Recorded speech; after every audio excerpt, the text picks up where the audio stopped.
आज है 18 अप्रैल 2025 दिन शुक्रवार। Welcome back to Clean News UP. चलिए देखते हैं उत्तर प्रदेश की 25 फटाफट बड़ी खबरों को। यूपी में 2 लाख नौकरियां, योगी सरकार की इस साल की महारोजगार स्कीम। नौकरी की तलाश कर रहे युवाओं के लिए काम की खबर हो सकती है। दरअसल योगी सरकार इस साल की सबसे बड़ी रोजगार योजना लाने जा रही है। इस योजना के तहत 2 लाख युवाओं को रोजगार दिलवाने का लक्ष्य तय किया गया है। दरअसल योगी सरकार की योजना है कि प्रदेश के 2 लाख से अधिक युवाओं को अग्निशमन विभाग के माध्यम से प्रशिक्षण दिलवाकर निजी संस्थानों में फायर सेफ्टी ऑफिसर और अग्नि सुरक्षा कर्मी के पदों पर तैनाती दिलवाई जाए। पीएम आवास योजना पर आया बड़ा अपडेट। यूपी के इन परिवारों को मिलेगा पक्का घर। जिले के पात्र ग्रामीण परिवारों को जल्दी पक्का घर मिलेगा। प्रधानमंत्री आवास योजना ग्रामीण का इन्हें लाभ दिया जाएगा। योजना के तहत चयनित पात्र परिवारों को आवास के अलावा आयुष्मान कार्ड, बिजली कनेक्शन और गैस के सिलेंडर भी मिलेंगे। इच्छुक परिवार योजना का लाभ लेने के लिए 30 अप्रैल तक आवेदन कर सकते हैं। ग्राम विकास विभाग की तरफ से जिले में प्रधानमंत्री आवास योजना ग्रामीण का क्रियान्वयन शुरू किया गया है। यूपी में अब नहीं पास कराना होगा नक्शा, योगी सरकार का बड़ा फैसला।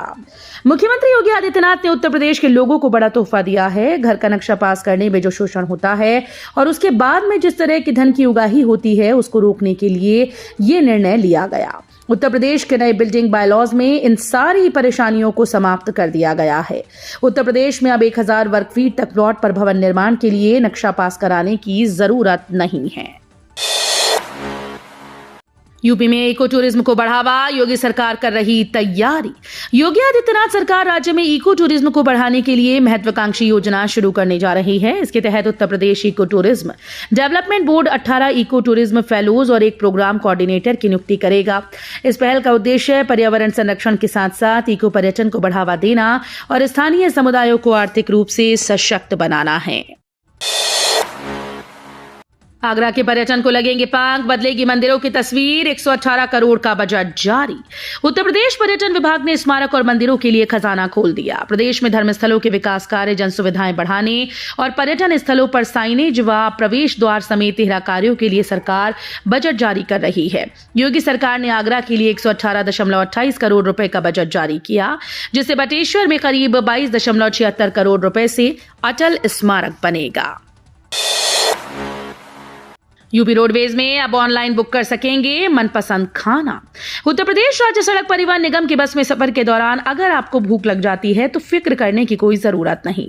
बस के अंदर से ही यात्री ऑनलाइन खाने का ऑर्डर कर सकते हैं। परिवहन निगम मील ऑन रोड की एक बार फिर से शुरुआत कर रहा है। इस सुविधा से यात्रियों के खाने की दिक्कत समाप्त हो जाएगी। यूपी के 1246 संस्कृत विद्यालय पर बड़ा संकट, 1368 शिक्षक हुए बाहर। यूपी के संस्कृत विद्यालयों के सामने बड़ा संकट खड़ा हो गया है। नया सत्र शुरू हो चुका है और प्रदेश के संस्कृत विद्यालयों में अभी तक शिक्षकों की नियुक्ति की प्रक्रिया पूर्ण नहीं हो पाई। प्रदेश में 1368 अस्थायी शिक्षक मानदेय पर नौकरी करते थे। उनकी 2 साल की संविदा की अवधि बीती 31 मार्च को समाप्त हो चुकी है। संविदा बढ़ाने का नया आदेश अब तक शासन की तरफ से नहीं आया। अप्रैल से नया सत्र शुरू हो चुका है। आज सभी सरकारी कार्यालयों, बैंकों में रहेगी छुट्टी, स्कूल कॉलेज भी रहेंगे बंद। प्रदेश सरकार ने आज सार्वजनिक अवकाश की घोषणा की। इस मौके पर सभी सरकारी कार्यालय बंद रहेंगे। बैंक और भारतीय जीवन बीमा निगम की शाखाओं में भी छुट्टी रहेगी। बैंक यूनियन और भारतीय जीवन बीमा निगम की शाखा से जारी अवकाश तालिका में ये जानकारी दी गई। उत्तर प्रदेश बेसिक शिक्षा परिषद से संचालित और मान्यता प्राप्त विद्यालयों में भी कल छुट्टी रहेगी। यूपी में फिर चलेगी आंधी, 3 दिन होगी बारिश, 5 जिलों में ओलावृष्टि का अलर्ट। यूपी में एक बार फिर से मौसम करवट लेगा। कई जिलों में आंधी रफ्तार देखने को मिलेगी। 3 दिनों तक बारिश की संभावना जताई गई है। 5 जिलों में ओलावृष्टि को लेकर भी अलर्ट जारी किया गया। मौसम विभाग के मुताबिक जौनपुर, प्रतापगढ़, अमेठी, आजमगढ़, सुल्तानपुर, अम्बेडकर नगर, अयोध्या, गोरखपुर, संत कबीर नगर, बस्ती, गोंडा, बाराबंकी में 40 से 60 किलोमीटर की रफ्तार से आंधी चलने की संभावना है। कानपुर लखनऊ एक्सप्रेस वे पर जल्द फर्राटा भरेंगे वाहन, रिंग रोड का काम शुरू। बहुत जल्द कानपुर से लखनऊ जाने के लिए यात्री कानपुर लखनऊ एक्सप्रेस वे पर अपने वाहनों से फर्राटा भर पाएंगे। इस तरह कानपुर में भी रिंग रोड का काम चल रहा है। आगामी साल तक रिंग रोड का काम पूरा हो जाएगा। गुरुवार को ये जानकारी विधानसभा अध्यक्ष सतीश महाना ने दी। यूपी बोर्ड के छात्रों को साइबर ठगों से सतर्क रहने की सलाह, अंक बढ़ाने के नाम पर हो रही ठगी। उत्तर प्रदेश माध्यमिक शिक्षा परिषद ने हाई स्कूल और इंटरमीडिएट परीक्षा 2025 में शामिल हुए छात्रों और उनके अभिभावकों को एक अहम अलर्ट जारी किया। परिषद के मुताबिक कुछ साइबर ठग खुद को बोर्ड अधिकारी बताकर परीक्षार्थियों को अंक बढ़ाने या फेल से पास कराने का लालच दे रहे हैं। इसके बदले में वे पैसों की मांग कर ठगी की कोशिश कर रहे हैं। यूपी की टाउनशिप में अब लोगों को मेंटेनेंस चार्ज के साथ देना होगा ज्यादा संपत्ति कर। उत्तर प्रदेश सरकार ने हाईटेक टाउनशिप, इंटीग्रेटेड टाउनशिप और विकास प्राधिकरणों के द्वारा संचालित आवासीय परियोजनाओं में संपत्ति कर, गृह कर, जल कर, सीवरेज कर आदि लगाने का रास्ता साफ कर दिया है। आवास विभाग के जारी शासनादेश के अनुसार हाईटेक टाउनशिप नीति 2007 के प्रस्तर 38 में संशोधन करते हुए स्थानीय निकायों को इन क्षेत्रों में कर लगाने का अधिकार दिया गया है। एम्स गोरखपुर में बनेगा पूर्वी यूपी का सबसे बड़ा रैन बसेरा, सीएम योगी करेंगे शिलान्यास। एम्स गोरखपुर में बनने जा रहे पूर्वी उत्तर प्रदेश के सबसे बड़े रैन बसेरे का शिलान्यास मुख्यमंत्री योगी आदित्यनाथ आज भूमि पूजन कर करेंगे। यहां power grid corporation of India के सौजन्य से 44 करोड़ रुपए की लागत से 500 लोगों की क्षमता का रैन बसेरा बनेगा। ये रैन बसेरा 500 लोगों की क्षमता वाला होगा और इसका निर्माण power grid corporation of India की CSR निधि से करीब 44 करोड़ रुपए की लागत से किया जाएगा। यूपी में अब आवासीय भूखंडों पर खुलेंगी दुकानें, गांव में लगेंगे उद्योग। उत्तर प्रदेश में शहरों और गांव की सूरत बदलने वाली है। प्रदेश सरकार भवन निर्माण और शहरी विकास से जुड़ी उपविधियों में बड़ा बदलाव करने जा रही है। अब 24 मीटर या उससे अधिक चौड़ी सड़कों पर स्थित आवासीय भूखंडों पर दुकान खोलने की मंजूरी दी जाएगी।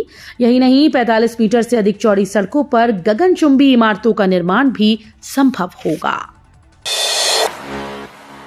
यूपी की जेलों में अफसरों और कैदियों के बच्चे पढ़ेंगे साथ। यूपी के जेलों में अब अफसरों और महिला बंदियों के बच्चे साथ साथ पढ़ाई करेंगे। नई जेलों में हाईटेक बिल्डिंग के साथ स्कूल भी बनाए जा रहे हैं। आसपास के इलाके के बच्चे भी इस स्कूल में पढ़ पाएंगे। इस तरह से जेल में रह रहे महिला बंदियों के बच्चों को समाज से जुड़ने और स्कूल जाने का मौका मिलेगा। शुरुआत में इसमें कक्षा 8 तक पढ़ाई होगी, बाद में इसे 10वीं तक अपग्रेड करने की योजना है। डीएम का बुलडोजर एक्शन, चारागाह की जमीन से हटाया गया अतिक्रमण। डीएम नेहा शर्मा का सरकारी जमीन पर अवैध अतिक्रमण को लेकर लगातार एक्शन जारी है। कर्नलगंज तहसील क्षेत्र के गांव छिटनापुर में चारागाह की जमीन पर बने कच्चे पक्के मकान को बुलडोजर चलाकर ध्वस्त कर दिया गया। चारागाह की जमीन को पूरी तरह से प्रशासन ने अतिक्रमण मुक्त कर दिया है। डीएम ने स्पष्ट किया कि सरकारी जमीन पर अतिक्रमण अब नहीं चलेगा। परिवार नियोजन पर मऊ में जागरूकता की नई पहल, कार्यशाला में गूंजा छोटा परिवार सुखी परिवार।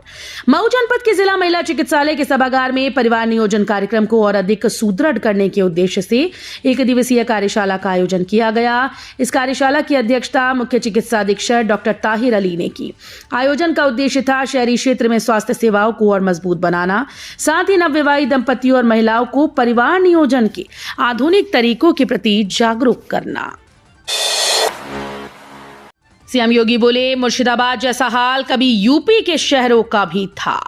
सीएम योगी ने कहा कि उनकी सरकार ने यूपी को दंगा और माफिया मुक्त बनाया है। पहले हर जिले में माफिया पूरी व्यवस्था को नियंत्रित करते थे, ठेके लेते थे, दंगे करवाते थे, महिलाओं व व्यापारियों को परेशान करते थे, लोग त्योहारों पर सशंकित रहते थे। अब यूपी में त्योहार शांतिपूर्ण और भव्यता के साथ मनाए जाते हैं। जो हाल आज पश्चिम बंगाल के मुर्शिदाबाद का है, वैसा ही हाल कभी यूपी के मुजफ्फरनगर, बरेली, अलीगढ़ और लखनऊ जैसे शहर का हुआ करता था। यूपी के इस बस अड्डे से शुरू हुआ बसेस का संचालन। उत्तर प्रदेश में स्थित जौनपुर जनपद के बदलापुर क्षेत्र स्थित नवनिर्मित बस स्टैंड से अब एक बार फिर नियमित रूप से बसेस का संचालन शुरू हो गया है। इससे यात्रियों और स्थानीय निवासियों में काफी उत्साह देखने को मिला। 4 महीने पहले सरोखनपुर गांव में बनाए गए इस बस अड्डे का विधिवत उद्घाटन किया गया था। महाकुंभ स्नान के अवसर पर यहां से कुछ बस सेवाएं शुरू की गई थी, लेकिन कुछ समय बाद संचालन बंद कर दिया गया था। अब करीब 2 महीने के अंतराल के बाद एक बार फिर से यहां बसेस का नियमित संचालन शुरू कर दिया गया है। लखनऊ यूनिवर्सिटी में परीक्षा के बाद मेरिट पर होगा एडमिशन, जल्द शुरू होगी प्रक्रिया। राजधानी लखनऊ विश्वविद्यालय में प्रवेश प्रक्रिया जल्द शुरू होने वाली है। 1 सप्ताह में फॉर्म अपलोड होने की संभावना है। प्रवेश केवल समर्थ पोर्टल के माध्यम से होगा। इससे पहले मई के अंतिम सप्ताह में प्रवेश परीक्षा आयोजित की जाएगी। मेरिट के आधार पर काउंसलिंग के बाद छात्रों को विभिन्न पाठ्यक्रमों में प्रवेश दिया जाएगा। बसपा में अब न रिश्तेदारी चलेगी ना आडंबर, मायावती ने भतीजों को लेकर लिया सख्त निर्णय। मायावती ने दूसरे भतीजे ईशान आनंद की शादी में पार्टी के लोगों को न जाने की हिदायत देकर कड़ा संदेश दिया। उन्होंने कहा कि ये शादी सिर्फ पारिवारिक होगी। बसपा सुप्रीमो मायावती ने ये कहकर साफ कर दिया कि पार्टी में सिर्फ एक ही धुरी है, कोई दूसरा नहीं। मायावती के छोटे भाई आनंद कुमार के 2 बेटे हैं, आकाश आनंद और ईशान आनंद। आकाश की शादी राजनीतिक परिवार अशोक सिद्धार्थ की बेटी से हुई है। एक दौर ऐसा आया कि अशोक सिद्धार्थ के इशारे पर आकाश काम करने लगे। मायावती को यह रास नहीं आया और उन्होंने अशोक सिद्धार्थ के साथ ही आकाश को भी पार्टी से निष्कासित कर दिया। यूपी बोर्ड रिजल्ट का जल्द खत्म होगा इंतजार। उत्तर प्रदेश माध्यमिक शिक्षा परिषद जल्द ही 10वीं और 12वीं के रिजल्ट की घोषणा करेगा। रिजल्ट की घोषणा से पहले बोर्ड की ओर से तारीखों का ऐलान किया जाएगा। सूत्रों से मिली रिपोर्ट्स के मुताबिक यूपी बोर्ड रिजल्ट 2025 नोटिफिकेशन अगले 1-2 दिनों में जारी किया जा सकता है, जिसमें यूपी बोर्ड हाई स्कूल और इंटर रिजल्ट 2025 को जारी करने की तारीख, समय और स्थान की जानकारी दी जाएगी। देवरिया डीएम दिव्या मित्तल खुद कराएंगी आईएएस पीसीएस की तैयारी। सरकारी नौकरी और आईएएस पीसीएस जैसी प्रतिष्ठित परीक्षाओं की तैयारी कर रहे छात्रों के लिए बड़ी खुशखबरी है। उत्तर प्रदेश सरकार की महत्वाकांक्षी मुख्यमंत्री अभ्युदय योजना के तहत देवरिया के राजकीय आईटीआई कॉलेज में कार्यशाला का आयोजन किया जा रहा है। ये कार्यशाला मेधावी और जरूरतमंद छात्रों के लिए एक अच्छा मौका हो सकती है। वक्फ संशोधन विधेयक पर सुप्रीम कोर्ट ने सरकार को दिया 7 दिन का वक्त। वक्फ अधिनियम 2025 को लेकर सुप्रीम कोर्ट में बहस तेज हो गई। इस कानून की संवैधानिक वैधता को चुनौती देने वाली याचिकाओं पर सुनवाई करते हुए अदालत ने केंद्र सरकार को अपना प्रारंभिक जवाब दाखिल करने के लिए 7 दिन का समय दिया। अदालत ने यह साफ कहा कि जब तक जवाब नहीं आता, अगली सुनवाई नहीं होती, तब तक वक्फ संपत्तियों की मौजूदा स्थिति में कोई बदलाव नहीं होगा। पीएम मोदी यूपी को देंगे 19,000 करोड़ की परियोजनाओं की सौगात। प्रधानमंत्री नरेंद्र मोदी 24 अप्रैल को शहर में आएंगे। वो नवाबगंज इलाके के चंद्रशेखर आजाद कृषि एवं प्रौद्योगिकी विश्वविद्यालय के मैदान पर जनसभा को संबोधित करेंगे। इस दौरान वो यूपी के विभिन्न शहरों को 19,000 करोड़ रुपए की कई परियोजनाओं की सौगात देंगे। पीएम मोदी नयागंज स्थित नई मेट्रो के अंडरग्राउंड स्टेशन से गीतानगर तक मेट्रो से सफर भी कर सकते हैं।